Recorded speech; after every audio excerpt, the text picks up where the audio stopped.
Hello. It wasn't till late last night we got the last few nail-biting results. So settle in. This morning we'll crunch the complete election picture. Nightmare for the Tories, jubilation for Labour. Here, there and everywhere, Keir Starmer's showing Labour's back on the pitch. In Blackpool, North Yorkshire, and with only 1,000 votes in it, a new mayor in the West Midlands. A narrow victory, but a huge win.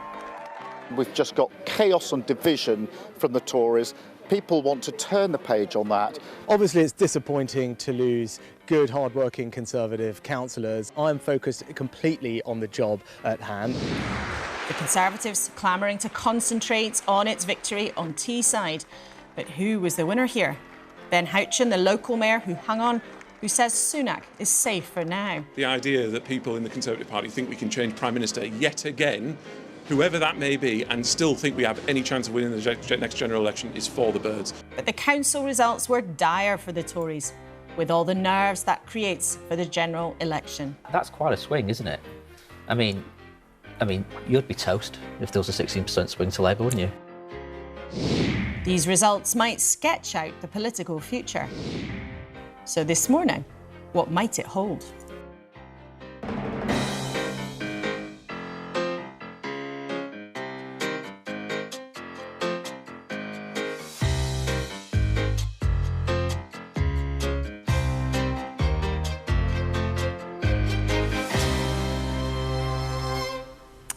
Morning, morning. With us to reflect on the winners and the losers, Mark Harper, the Transport Secretary, and Pat McFadden, Labour's campaign chief. How much sleep have you had between you over there? Mark, how many hours of sleep have you had? Not enough. Not enough. Pat, how about you? The same. Elections used to be one night and one day. Now it's a whole weekend. Goodness me. Well, we've all got the coffee on, so I hope you've got some at home too, because with us as well this morning, the former Home Secretary, Suella Braverman. She's warning the Tories are facing wipeout if they don't change. With us throughout, here with me at the desk, Conservative former Minister Paul Scully. Welcome to you. Scoop getter extraordinaire, Pippa Crerar, political editor of The Guardian, and former Labour Cabinet Minister Jackie Smith, who your old council from your old seat has gone red, so you've got quite a lot to smile about this morning. We've also been speaking to Yolande Makolo from the Rwandan government. Will ministers' controversial plans to deport thousands of migrants work? More of that later, but let's start with the big headlines this morning. The Telegraph splashes with Labour's mayoral victories. Keir Starmer tells The Observer there needs to be an election to end the zombie government. The Sunday Express says we're doomed and says Rishi Sunak is a lame duck. But no sign of the election on the Mail front page, which talks about the King. And the Mirror has a royal story too about Prince Andrew's crumbling home. Welcome to you, our trio at the desk. Paul, looking at these results, what message do you think the public sent to your party? I think they've sent a really hard message for us to take, that, we're in a very bad place as the Conservative Party. It's always brutal for councillors that take the brunt of that. And you've seen from Andy Street when he's done a fantastic job in the West Midlands, and Birmingham have been bankrupted by a Labour council, but he's still, again, taken the brunt of that. We need people like Ben Houchen now to take up the mantle and actually showcase how Conservatives can govern in a moderate way. But we've got to take a breath as a national party, show a bit of humility. Jackie, what message do you take from it? Well, I think the message we can read is from Redditch, where I fought my first election over 30 years ago, through to Rushmore, the home of the British Army. Labour were winning across local government. In the Blackpool South by-election, enormous swing to Labour there. And in the West Midlands last night, where some thought we weren't going to win, we did. And these are the sorts of areas that Labour needs to win for victory in a general election. And as Keir Starmer says, let's stop messing about, put the country first, let's have a general election as soon as possible. And Pippa, looking at both sides, and maybe even the smaller parties, we'll talk about them at the end of the programme, but what's your analysis of what we've seen? It looks like the national polling that we've seen consistently putting Labour ahead for months now is pretty accurate, and that we're in a situation that looks pretty bad for Rishi Sunak going into the general election. I mean, there was one by-election, which is obviously the only parliamentary seat, but even there the Reform Party was snapping at the heels of the Conservatives, almost beat them to second place, and Labour won back that seat with a huge swing, which, if replicated in similar areas across the country, would mean that Keir Starmer is a dead cert for Downing Street. But just briefly, what about that other set of calculations that actually suggest maybe there's only 9 points difference in the overall share? So Labour isn't guaranteed a majority. Well, I think it looks at the moment that Labour will be in Downing Street. But as you say, it's about how big that majority ends up being, and that will be crucial for them in terms of how they end up running the country and what sort of freedom Keir Starmer has.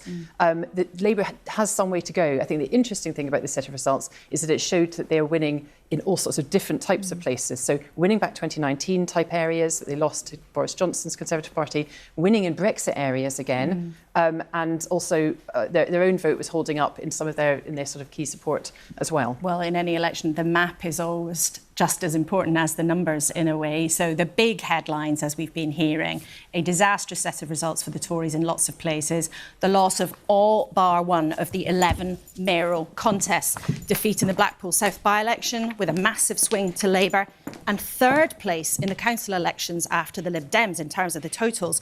The Prime Minister is fond of saying, stick to the plan, but if voters don't seem to like it much, what now? Well, Suella Braverman, the former Home Secretary, is with us this morning. Thank you for coming in. You're warning of a wipeout or a political earthquake. Why? The plan's not working, and I despair at these terrible results. There's no spinning these results. There's no disguising the fact that these have been terrible election results for the Conservatives, and they suggest that we are heading to a Labour government, and that fills me with horror. I love my country, I care about my party, and I want us to win. And I'm urging the Prime Minister to change course, to, with humility, reflect on what the voters are telling us and change the plan and the way that he's communicating and leading us. If it's that dire, why not change the leader? Listen, I just don't think that's a feasible prospect right now. We don't have enough time, and it's impossible for anyone new to come and change our fortunes, to be honest. There's no Superman or Superwoman out there who can do it. Rishi Sunak has been leading us for about 18 months. He's been making these decisions. These are the consequences of those decisions. He needs to own this, and therefore he needs to fix it. What does he need to do differently then? You say he must change course, but what would that look like? I think the problem is that our voters are on strike. They're not coming out to support us. We've seen that with the turnouts, and we've seen that by losing Conservative strongholds. When I was knocking on doors in the Midlands, in London, in the South Coast, Conservative voters were saying to me very often, we're lifelong voters of your party, but you're not a Conservative party anymore, and we can't vote for you. So what does the Prime Minister need to do? I think he needs to show people that he really cares about some of the things that he's talked about. He needs to actually lower taxes in a way that people will feel, not tweaking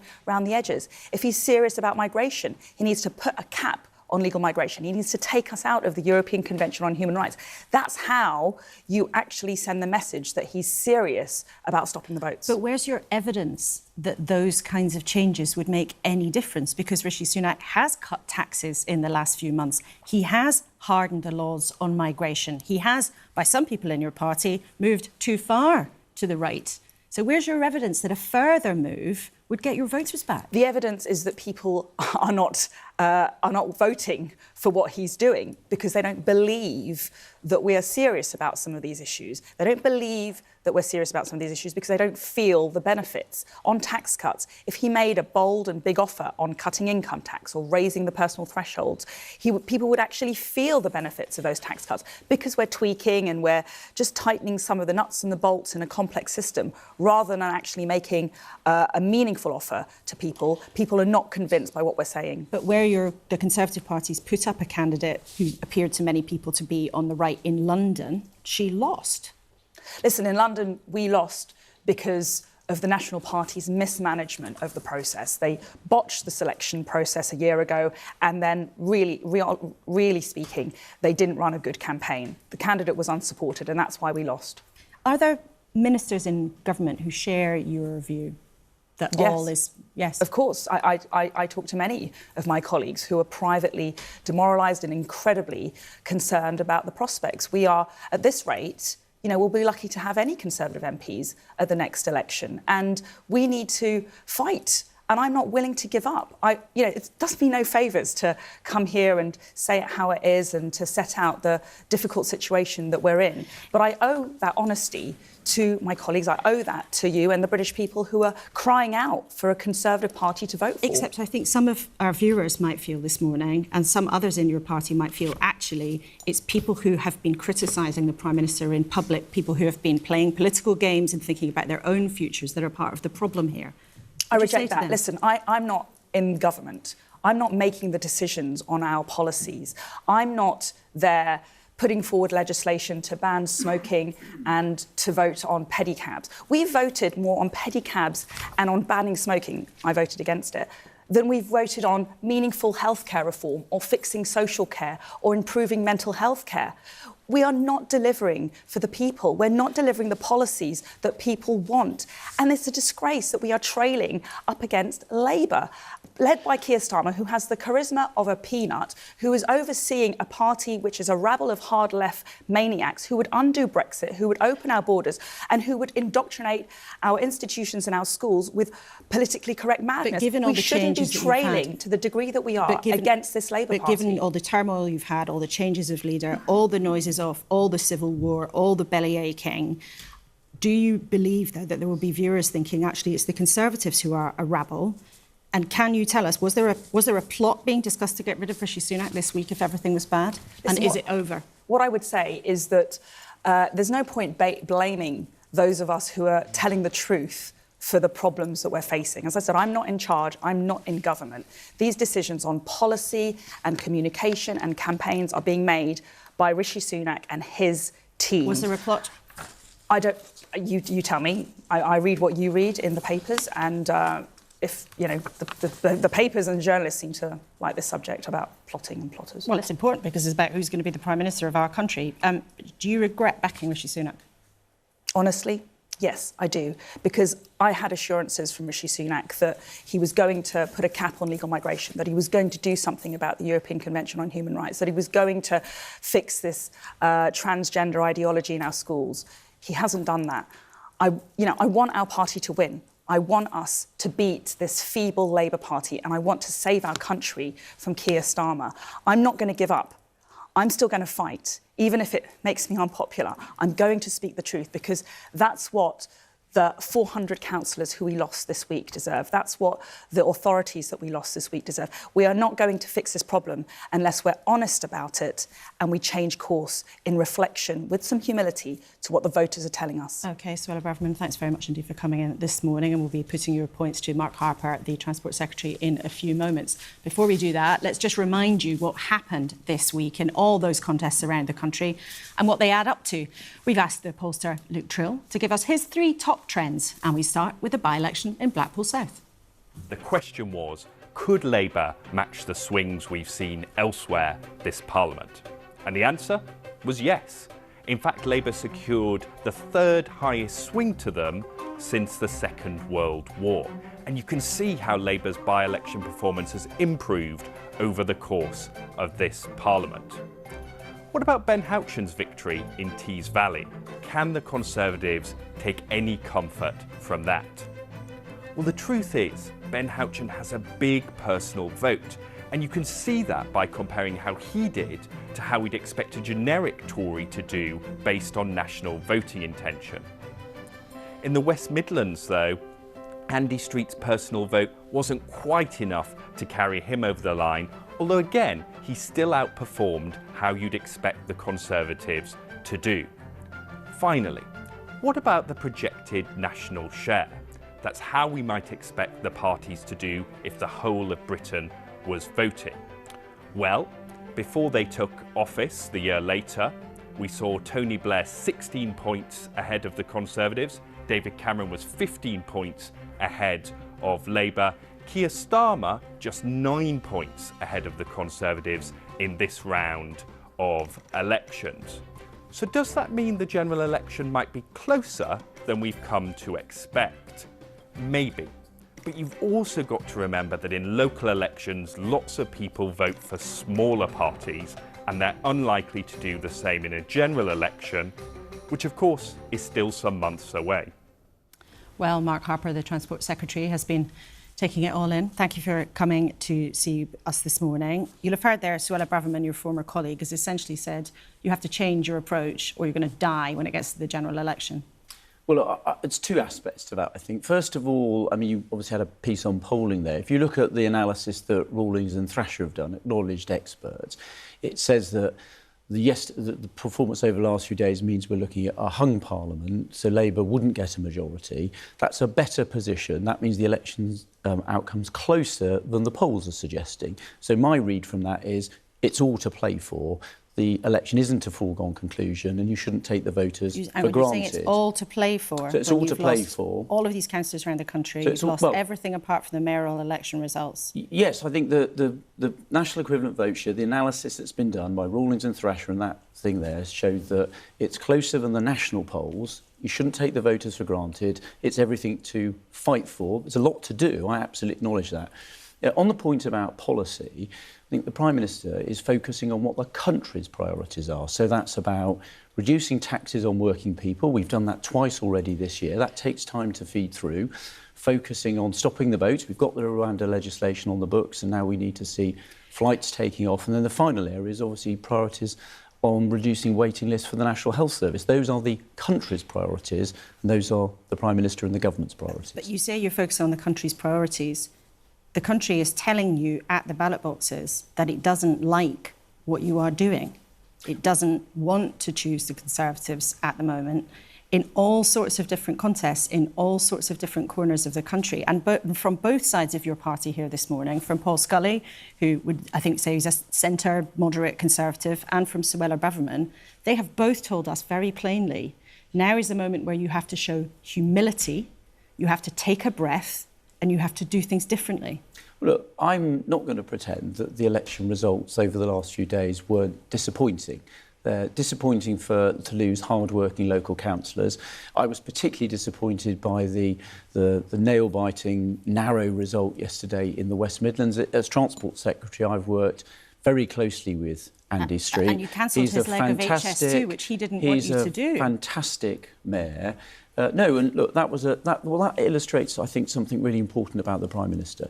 He's interested in taking difficult decisions that might not be popular with everyone, but that are in the long-term interests of the country. They weren't in the long-term interests of Andy Street. And are the right decision. Well, I disagree. Every single penny of the money we save from cancelling the second phase of HS2 is being reinvested in transport. And I was in the West Midlands just a few weeks ago with Andy Street for the launch of a £1.75 billion Midlands rail hub, improving the connectivity of Birmingham across the country. The point here, Secretary of State, is that it's not just about what happened in the last couple of days, which in many places for you is dire.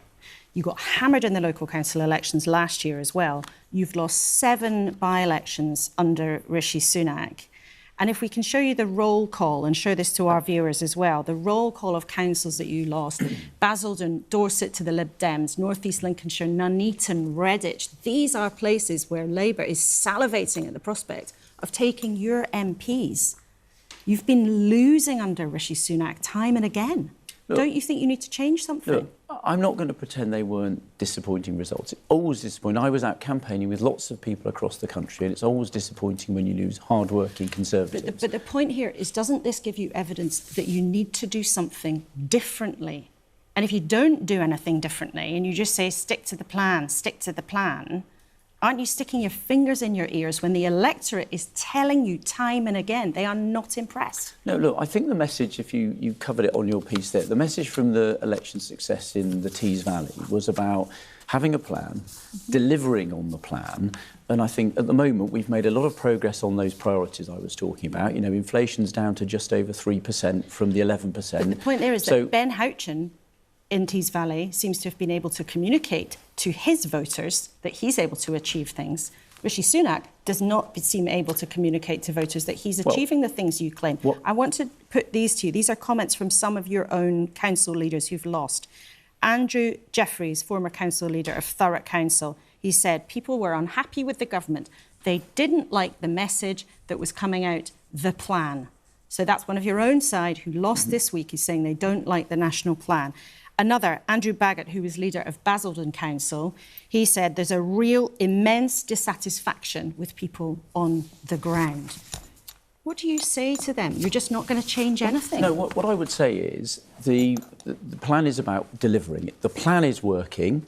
But we haven't got all the way through to the end of it yet. So take inflation, it was 11% when the Prime Minister became Prime Minister. It's now down to 3.1. It's not all the way down to the Bank of England's target of 2, when they'll start being able to cut interest rates, which will make a huge difference to hard-working families. We've done part of the plan on dealing with illegal migration. It's down by 30% year on year. At a time, the number of illegal migrants coming to the European Union was up. But we haven't completed that plan yet. We've got the Rwanda legislation through Parliament, opposed every step of the way by the Labour Party and the Liberal Democrats. You voted against it hundreds of times. But now we have it on the books. We can now get the flights going to Rwanda, a steady rhythm of flights. That will change the incentives there. It will have a deterrent effect, and will continue delivering on that policy. So it's about delivery. So after these results, Mark Harper, and people will know and appreciate that you're a loyal minister, but after these results, you're not going to change anything. You're just going to stick to the plan, to use your phrase. Well, we have a plan, and the plan is working. But we're not are telling you they don't like it. But we're not all the way through yet. You've got to actually see... I think people want to see delivery, right? So they want to see inflation continue to come down. They want to see the boats stop. They want to see, for example, NHS waiting lists continue to fall. We've made a lot of progress on that, but we're not all of the way there yet. And I think people need to see the delivery of that plan. But isn't the problem that the public is very clearly, from a whole run of elections and by-elections, the local council elections last year, by-election, these set of results, people clearly do not like what you're offering. And people in your own party... whether they're Paul Scully on one side or Suella Braverman on the other, they're saying now is the moment to have humility, to take a breath, and to think about doing things differently. Look, I'm very clear about the results of the elections. We're not what we... That's not my question. People will hear this morning, do you not see that people in your own party, as well as in the country, are saying, please do things differently? The public want us to focus on the things they care about. And we can see very clearly, you refer to the polls a lot. The polls are very clear. The public care about the economy. We've had a pandemic. Talking about real election results. We've had a pandemic. We've had a war in Ukraine that drove up energy prices, where we had to stand behind the public on both of those. And that had a consequence for public spending. That had a consequence for not being able to reduce taxes as fast as we would like. But those were the right decisions, by the way, that the Prime Minister took when he was Chancellor, to back the country, to put that money into protecting millions of jobs, thousands of businesses. But they have consequences. People know they have to be paid for. So that's been a very difficult set of things to work through. So we're not yet at the point where people can see all the benefits. That's why we need to continue delivering on those priorities. So you don't need to do anything differently. Sometimes, Mark Harper, the public gets to a point with the government where they stop listening, where it feels like the mood is so done, so exhausted. Do you worry that you might be at that stage now? No, because I've been out on the doorstep across the country, from Cornwall to Tees Valley, talking to people and listening to them, importantly. And actually, they are engaging in these conversations. They want us to continue driving down inflation to help with the cost of living. But if you were listening, they want us to cut taxes, if you were listening which we to have the been public, doing. Wouldn't you, as Paul Scully and Suella Braverman have both said this morning, said this message from the public is so serious, we have to do something differently? Well, look, it's quite clear, if you look at in a lot of races, very low turnouts. A lot of our voters for this set of elections did not come out and support our candidates. That's very clear. So we've got to make sure that when we get to the election is a choice. It's a choice between who's going to be Prime Minister at the end of the year, Rishi Sunak or Keir Starmer. We've got to set out what we've delivered, what we're going to do going forward. We've got a plan. Labour doesn't have a plan. There's a lot at risk in that election, that people will go back to square one. They'll lose all the benefits that we've had in getting the public finances under control and cutting taxes.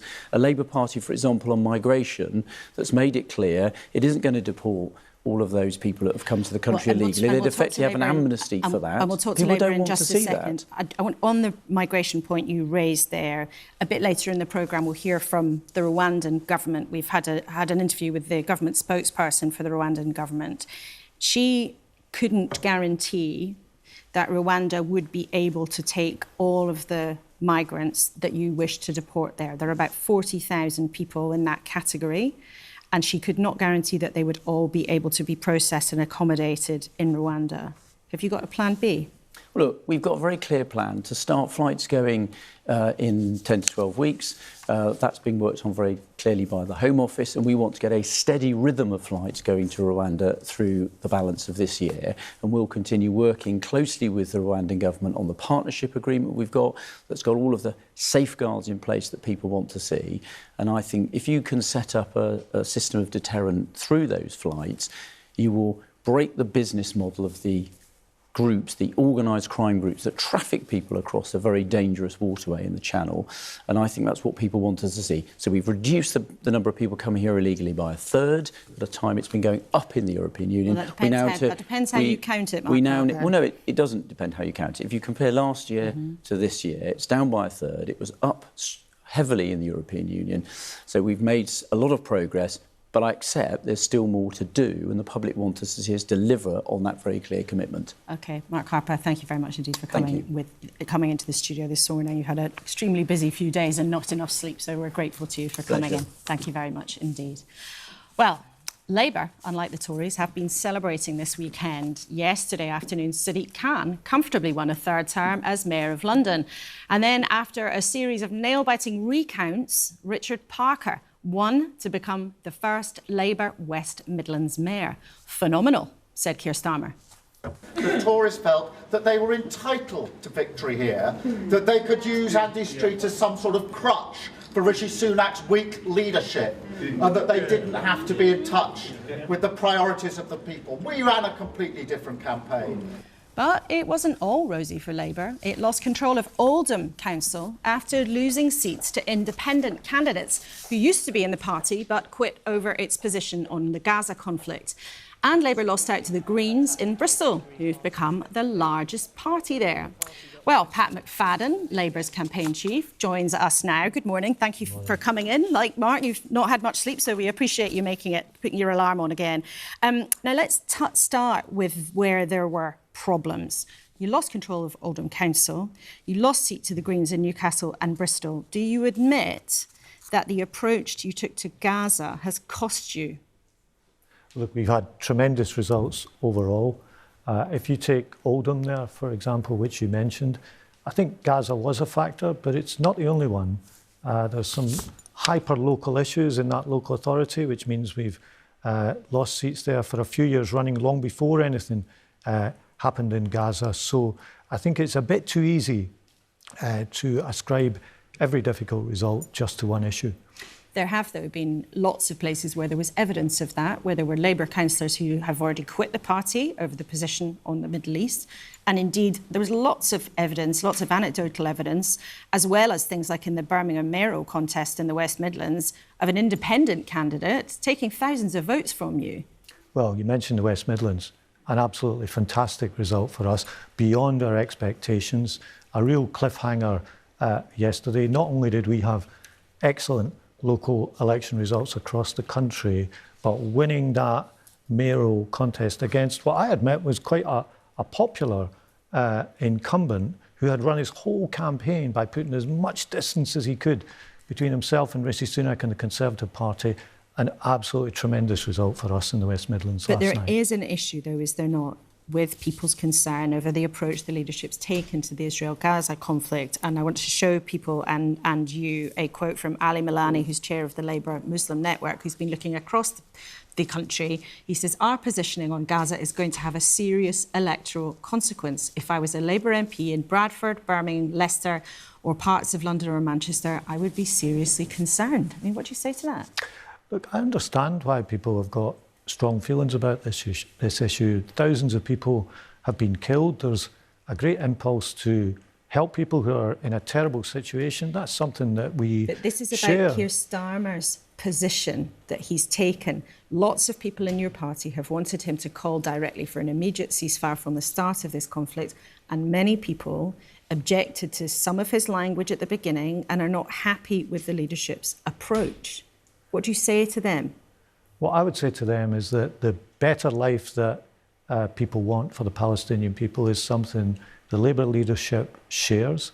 If we're fortunate enough to be elected at the general election, it's a very high foreign policy priority for the Labour Party. Two things have guided us all the way through since October the 7th.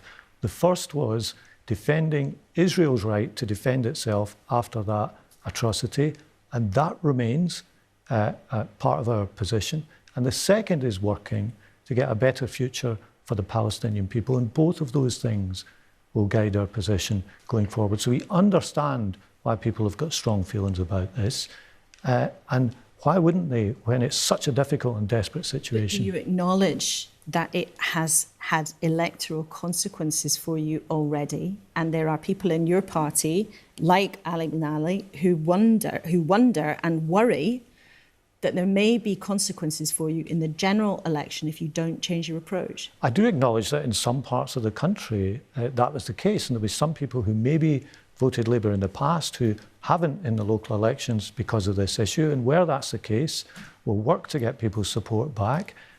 But overall, I do have to stress, these were tremendous local election results, a tremendous by-election, and a set of mayoral elections that went beyond the expectations that we had.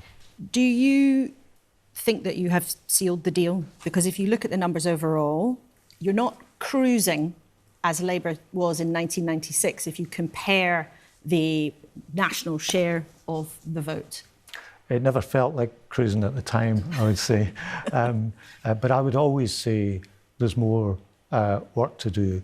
I think what the results have given us this weekend is a sense of belief that sometimes the Labour Party hasn't had in recent years, because we've become used to losing. And I think even some of our voters have thought, well, I'll vote Labour, but they never win, because we didn't win in 2010 or 15 or 17 or 19, 4 general elections in a row. So there is a sense of belief there, but that sense of belief should never be confused with any sense that the job is done. Not a single vote has been cast in the general election that's to come. I think there's a mood of change in the country, and we have to meet it. And when people look at the Labour Party now, they can see a changed Labour Party compared to a few years ago. A Labour Party that is passing the essential tests of trust that the voters look for. Can you be trusted with public money? Can you be trusted with national security? We weren't passing those tests a few years ago. We're passing them today. And we are determined after this weekend to keep going and keep working to earn people's trust as we approach the general election. Well, let's talk about another test that voters set for their politicians.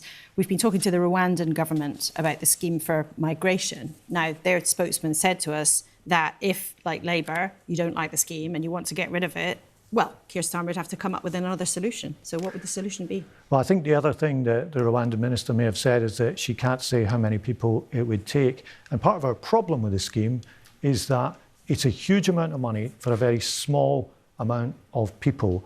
And in response to this problem, which voters are rightly concerned about, you have to have a plan for the whole problem, not for 1% of it.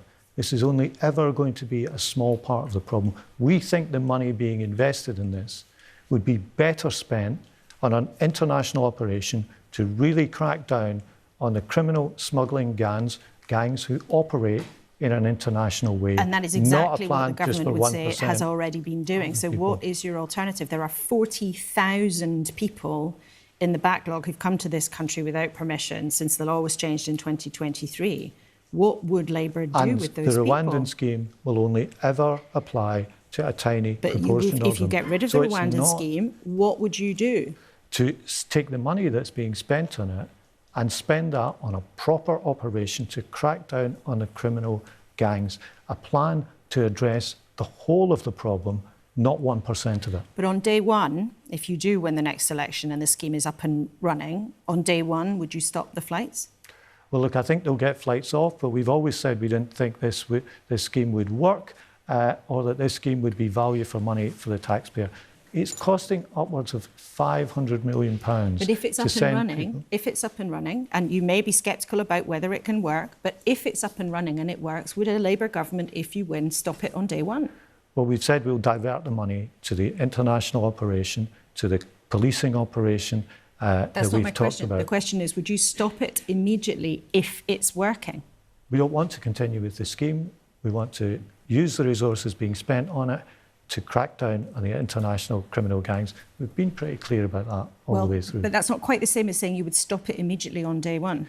Or Well, is that what you're saying and I'm missing the point? Well, look, day one, you do lots of things, but this is not a scheme we want to continue with. We want to take the resources being spent on it and use that to crack down on the international smuggling gangs. And just lastly on this, if people had gone in large number or in any number to Rwanda, if the government succeeds in getting people to be processed as asylum seekers in that East African country, if you win, would you bring those people back? I don't think we'd do that.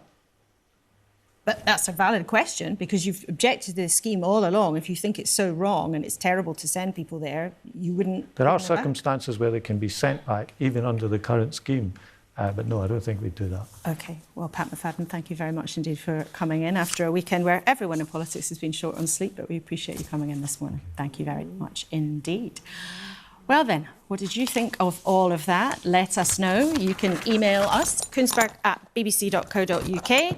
If you're social media inclined, you can use the hashtag #BBCLauraK, and we will share some of your thoughts and comments later on in the show. And of course, there's always tons on the BBC website as we go along.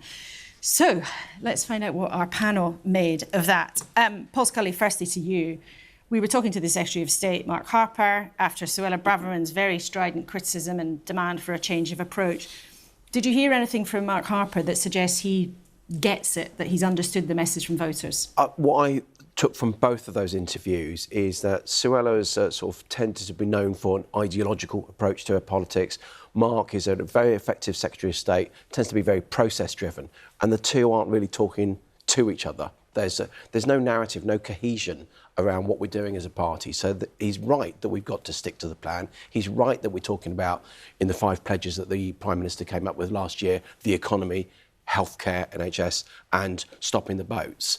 But where's the narrative? What do people think why we're here to do what we're doing? There's no vision for the future. And that's what I think I want us to be concentrating on for the next few months to the general election. Where's the vision for the next 5 years? We can't just win an election for the sake of winning an election. You've got to have a purpose. And do you buy this idea that he said it's all to play for, that you're still in the game? Well, I don't necessarily agree with that in terms of winning the election, but what I do think, absolutely, we've got to fight for every seat because there is going to be a Conservative Party the day after the election, and we've got to rebuild that narrative that I was talking about, that broad coalition that we used to have. We need good people there to do it. So I hope that individual candidates will be able to put their stall across at the general election so that we've got a good, thriving party that can see its future. Pippa, what did you think? Well, I think Mark Harper did a valiant job, actually, after a really difficult set of results. And, this whole thing about sticking to the plan, the economy is at the heart of all of it. And the government clearly hopes that people will feel a little bit better off when inflation drops again, interest rates start to come down, and possibly an autumn statement from the Chancellor, Jeremy Hunt, with another tax cut, another national insurance cut, that by the time we get to the autumn and a general election, people will be feeling that little bit better off. The problem is that some of that economic hardship is baked in. I mean, inflation already has been very high. People are already struggling with their bills.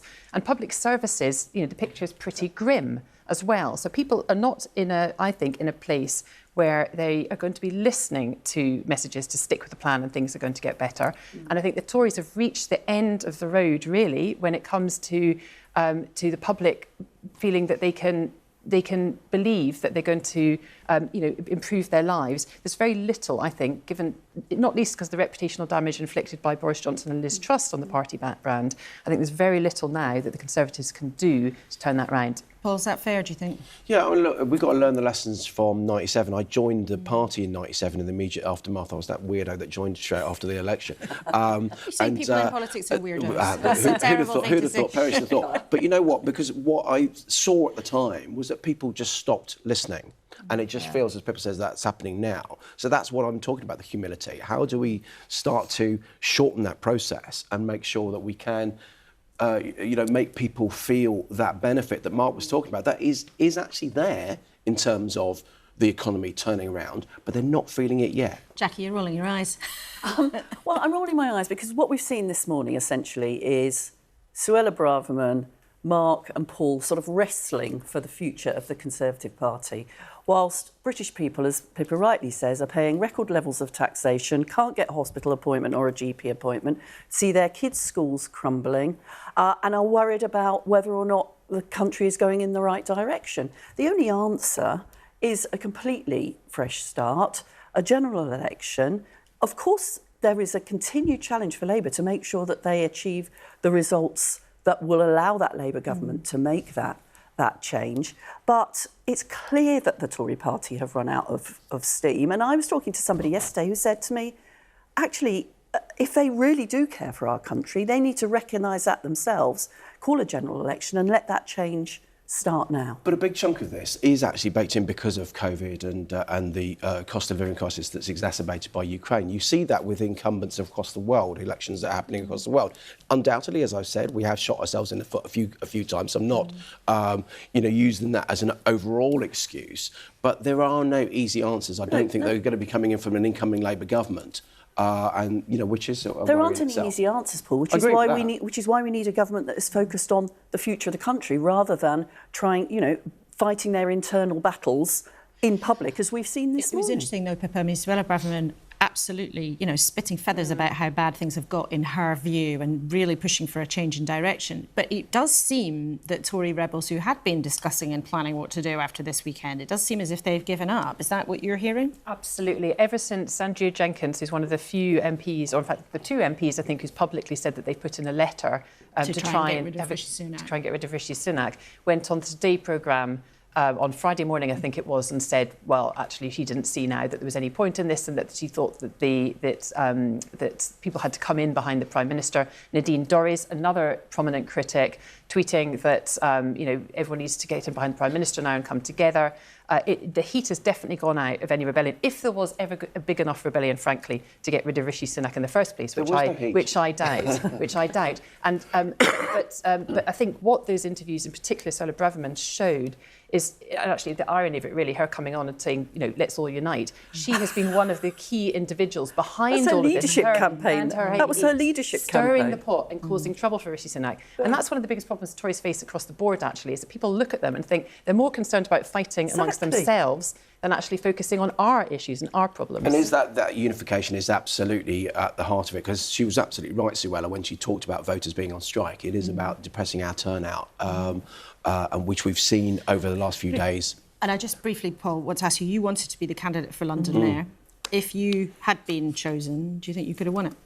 It was always going to be difficult, but I would think I could have run it closer, because you needed a positive vision. Again, in London, it's one of the most aspirational places in the world. You needed a good aspirational view about housing, about crime, about transport, about the quality of life in London. It's a global city as well. We did botch the selection and the campaign, as Suella said early on, and that's to my regret, because I love London. It's it's my home city. What a strange campaign for the Tories to run. We really, really hate London. Why don't you let us run it? And that just you would have done a better job. You'd still have lost, but you'd have made a more graceful defeat I'll speech. take that as a win then. Well, who knows?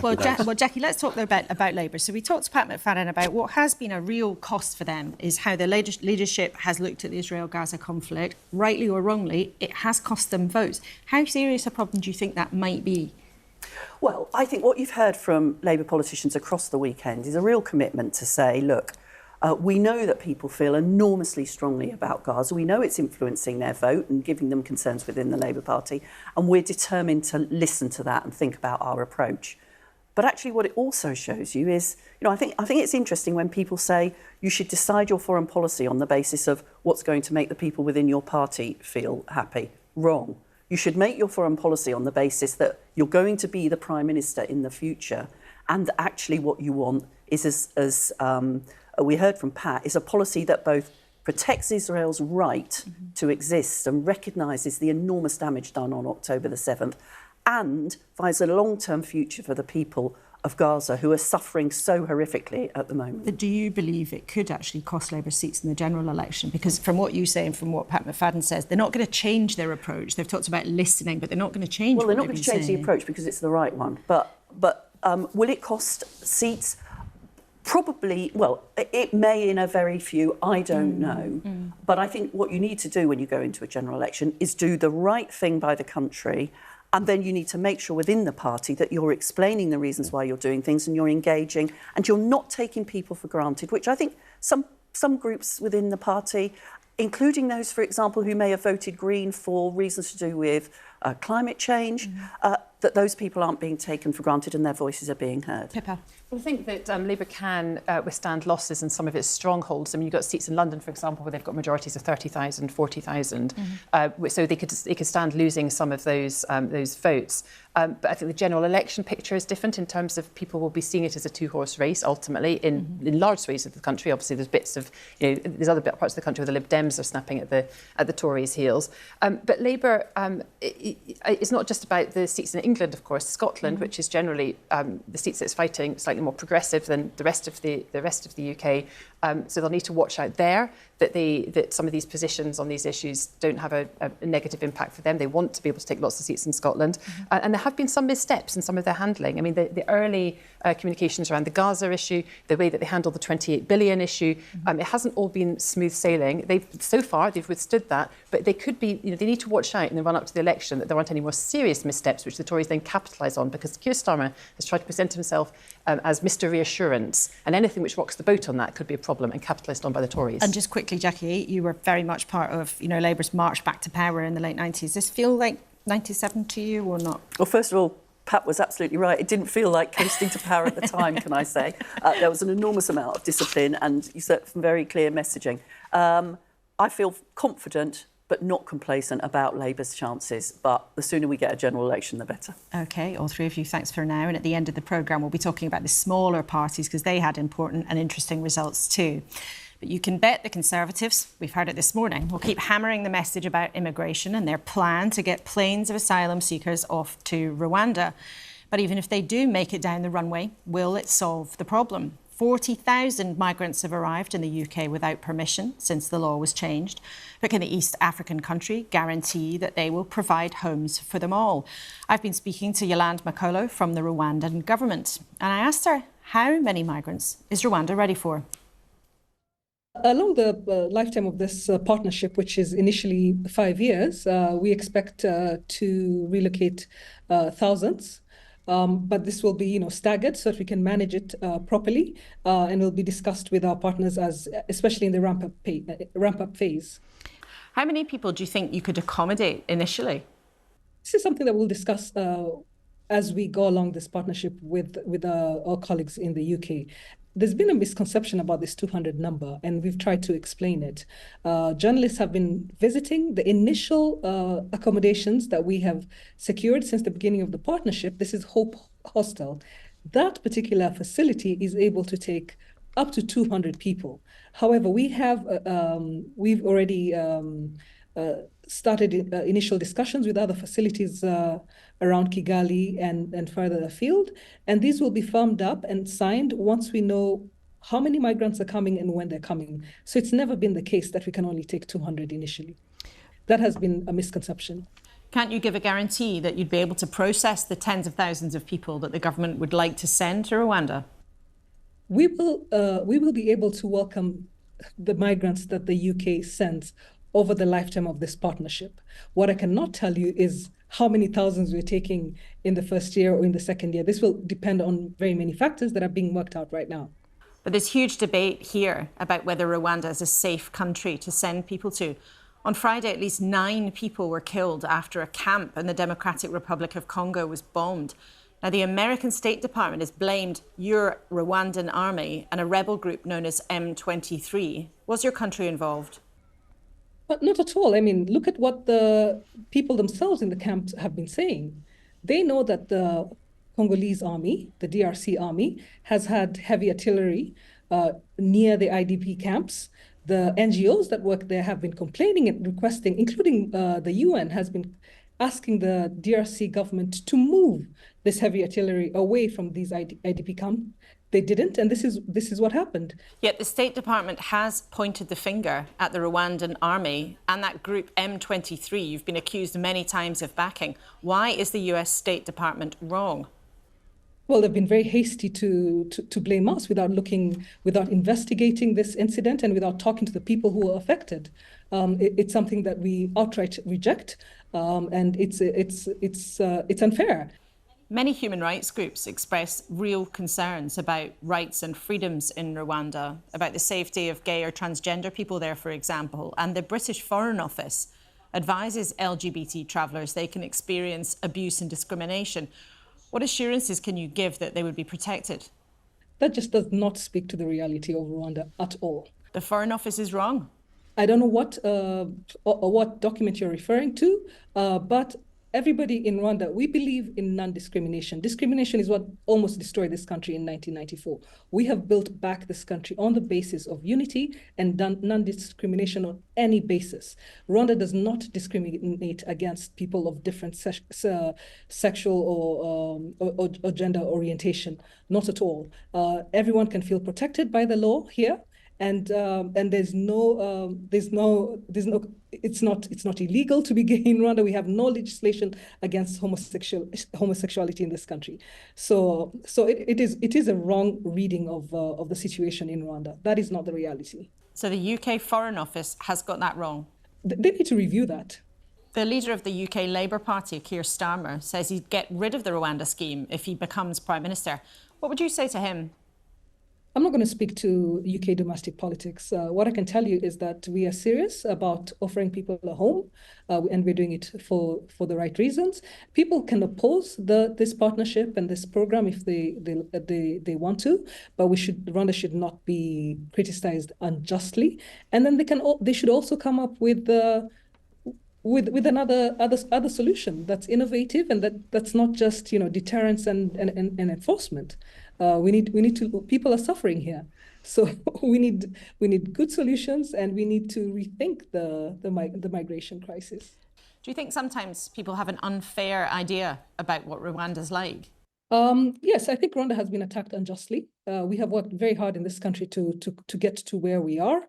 After basically an apocalypse in 1994, where we lost over 1 million Rwandans, we have built back, and we want to do more. We want to do more with our partners in the region and beyond, including the UK, to ensure that Rwandans are able to fulfill their potential and to develop this continent and to contribute to global problems like migration, for instance.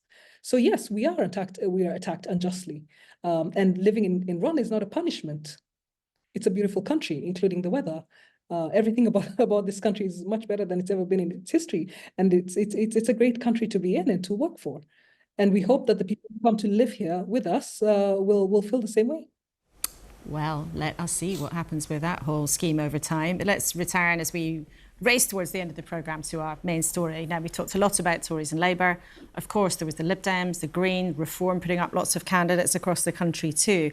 And the Lib Dems, Pippa, ended up actually with more councillors than Tories. How well did they do? They did very well, but it's interesting, isn't it? Because we were making comparisons to 1997. Paddy Ashdown was a big beast, and he was, made it quite clear that he had a relationship with Labour going into the election. We haven't heard so much from Ed Davey. They're taking a much quieter approach, but it seems to be working, given that they've taken Tunbridge Wells, Tory heartlands. They've taken Dorset Council as well. They took control from the Conservatives. And I think what we're inevitably going to see, there's lots of talks about sort of progressive alliances and voters and tactical voting. I think what we've seen in all these by-elections and in these council elections is the voters can work it out themselves. Exactly. And they were likely to see it writ large, I think, across the so-called blue wall, across the areas where the Lib Dems and the Tories are up against each other. As Labour voters, Green voters, other parties' voters decide that they'll back the Lib Dems. And I think we'll probably see a few what we call Portillo moments, where there's some big Tory beasts in some of those seats. Michael Gove's name's been mentioned, Jeremy Hunt's name's been mentioned, there are others having sort of a political decapitation strategy. Paul, how worried should your colleagues be, or how worried are your colleagues about being taken out by the Lib Dems and maybe with a nudge from other kinds of voters too? Well, this is what I mean about the fact that we should take every seat, really seriously, despite my sort of slightly negative prognosis of the general election. You know, Ed Davey, you talk about Paddy Ashdown back in the day. Ed Davey's playing, I think, with inflatable dinosaurs or something was his latest stunt at the moment. He does love a photo call, that's true. The party has definitely changed. And we actually won a by-election, council by-election on Thursday, where the Lib Dems snapping out a heel. They run the council, they have done for 40 years, but they can't make inroads on what was a Labour seat that we won from them. But what about the Greens, Jackie? Do you think Labour, that sort of activist vote, where people are unhappy, the Middle East we've talked about, but also they want Labour to be bolder on the environment? Well, first of all, there are all sorts of reasons why in a local council election people can vote in different ways. Perhaps because this is something that is really important locally, the bins. But also, indeed, or local planning issues, all sorts of things. But that isn't going to influence the overall direction of the country. When we get eventually to a general election, people will have to ask themselves the question: do we want a Labour government or do we want a Conservative government? And to be honest, if you are concerned about the environment, if you're interested in social justice, if you want the sorts of things that people who are probably voting Green for at the moment, the only way you're going to get that delivered in the country is if you elect a Labour government. And I think that will be the battle, notwithstanding, as I suggested earlier, that, Labour will need to explain clearly to people how, despite recent changes in policy, they will make a difference that this government have failed to do on climate change. But they need to tell that story more clearly. Paul, just lastly to you about Reform. So Reform is the party that has come out of the ancestors, the Brexit Party and UKIP. They came within a whisker of beating the Tories into third place in the Blackpool South by-election. How worried should your party be about the threat from the right, maybe even with the Nigel Farage comeback? Well, look, Reform are the opposite end of the Lib Dems. They're both, they're sitting there wagging a finger, blaming people without any actual solutions. So, yes, we've got to focus on that palpable anger and frustration of voters, which are, but, as the corollary of what Jackie was saying, if they want true Conservatives in government and in Parliament, they're not going to get it through Reform. But isn't the problem you're going to get squeezed from both sides and when actually the votes are stacking up? Well, that's what I'm talking about, having a vision. If we don't have a vision, then absolutely we will get squeezed, but let's have the vision in the first place. A nightmare vision. Imagine Boris Johnson and Nigel Farage in some sort of strange arrangement, which at least one of the newspapers was talking about today. I don't want to think about strange arrangements for those two at all. Well, all three of you, thank you so much for your time this morning. Let's hear from you. You've been busy getting in touch. Charles in Anglesey says, I think it's quite simple. Voters want change. John in Liverpool says the Tories have not lost support because of Rishi Sunak. They have lost it because of the chaos that preceded him. Annalise has been in touch, though, to say Suella is spot on, in my opinion. I really hope Sunak properly listens. Well, whatever happens, it's going to be an eventful few weeks and months ahead. Thank you to my trio at the desk. Thank you for your company on a really important weekend when we've been trying to work out what the thousands of winners and losers across the country means for what comes next. We sketched out the nightmare facing Rishi Sunak and a chance in front of Keir Starmer. These results do not prove that Labour will get a majority, and we cannot say it often enough that in political time, the general election is centuries away. But there's no question the Tories are in deep, deep trouble, however much they want to acknowledge that in public. A bit later, I'll be on Newscast on BBC Sounds with Paddy O'Connell. There he is. Oh, give us a wave. Very friendly they are on Radio 4. We'll be together on BBC Sounds later. You can watch anything again, of course, on iPlayer.